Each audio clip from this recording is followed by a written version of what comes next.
Merci, Monsieur le Président. Je prendrai le temps d'explication de vote, s'il vous plaît. Monsieur le Président, chers collègues, dans un contexte qui a été évoqué lors du ROB et sur lequel je ne vais pas revenir, la région Hauts-de-France doit mobiliser les rares leviers financiers dont elle dispose pour préserver ses ambitions en matière de développement, de solidarité et de transition écologique. Parmi ces leviers figure l'ajustement du tarif de la taxe régionale sur les certificats d'immatriculation, une mesure qui suscite toujours beaucoup de débats, de critiques, voire même d'opposition, mais il est essentiel, comme l'a fait Jean-Pierre Bataille, de rétablir l'effet. Malgré cette augmentation modérée, les Hauts-de-France resteront la région où le coût du cheval fiscal est le plus bas de France, 42 €. Souvenons-nous, il était de 45 € lorsque nous étions en région Nord-Pas-de-Calais, alors qu'en Grand Est, Normandie ou Bretagne, celui-ci atteindra 60 € après-demain.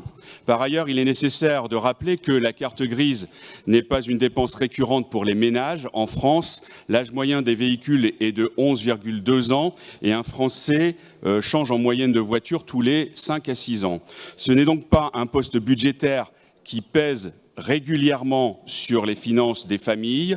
Les cris d'orfraie des oppositions sur ce sujet peuvent relever de la pure posture politicienne sans fondement sérieux.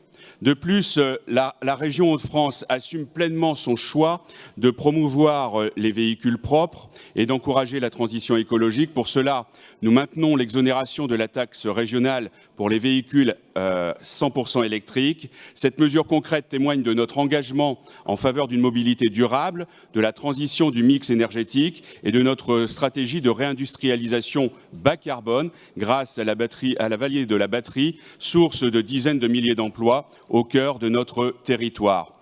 L'augmentation du coût de la carte grise est une décision responsable, motivée par la volonté de maintenir un équilibre budgétaire dans un contexte de ressources limitées. À l'inverse de certains discours, nous refusons de sacrifier l'avenir de notre territoire sur l'autel des promesses irréalisables ou de l'immobilisme. En Hauts-de-France, nous agissons avec cohérence et pragmatisme. Je le redis, comme je l'ai dit précédemment lors du ROB, nous assumons des choix courageux pour soutenir nos projets et garantir un service public de qualité, tout en veillant à préserver l'attractivité de notre région. Certaines postures ne changeront rien à notre détermination. Nous continuerons à avancer pour les habitants et pour l'avenir des Hauts-de-France. Je vous remercie de votre attention.